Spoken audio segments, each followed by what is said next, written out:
সরকারি কর্মচারীদের থাকার কথা থাকলেও এখানে থাকার উপযোগী না। ভেঙে পড়েছে ইটের দেয়াল, ভবনগুলো ছেয়ে গেছে ছোট বড় গাছ আর লতাপাতায়, চারপাশ জঙ্গলে ঢাকা। বাহির থেকে দেখে বোঝার উপায় নেই এগুলো কোনো স্বাস্থ্য কেন্দ্রের আবাসিক ভবন।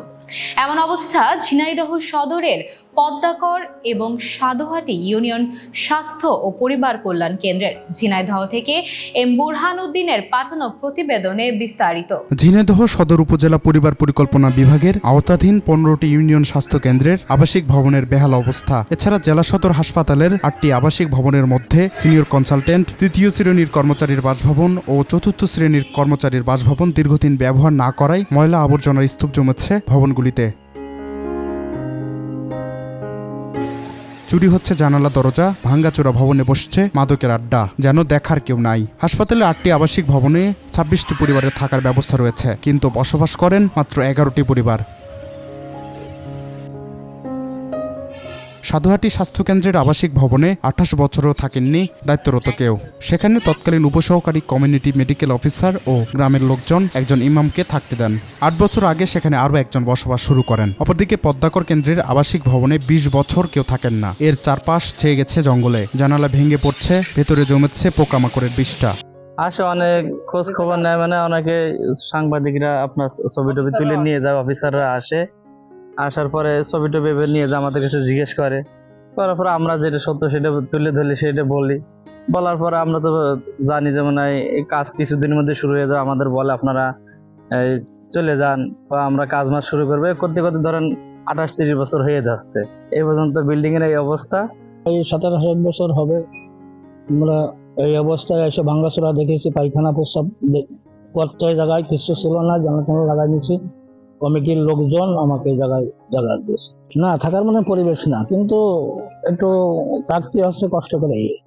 থাকতে ওই জানলা দরজাগুলো নাই, ওই পাশে সাইডে নাই, তারপরে এই যে টিনের দরজা, তারপর দেখা যাচ্ছে উপরতে বালি ভাঙে পড়ে, ওই ছাদের বালি টালি ওই চলটা নিয়ে পড়ে, এইসব খারাপ বুঝছেন হয়। তারপরে লাইন টেনে একটু নিয়ে ওইভাবে থাকি পরিবেশ।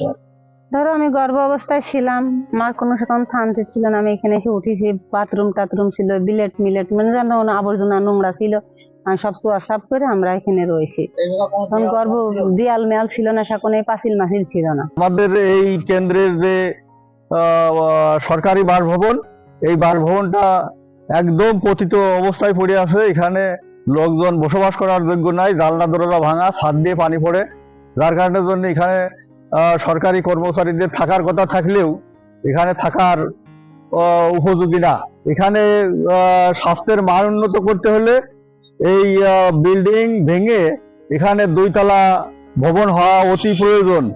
বিল্ডিং এ দেখেন কবে কাজ হয়েছে আমি জানি না, আমি 3 বছর এসেছি এখানে, আর তারা পরে এসে পাইনি, আমি দেখি নাই কোনো কাজ হইতে। আর দেখেন এখন ছাদ ভেঙে ভেঙে তো পড়ে যাচ্ছে, কারণ কখন কি হবে জানি না। ওটা তো বসবাসেরই অনুপযোগী, ছাদ থেকে পানি পড়ে, তারপরেও ওনারা থাকেন।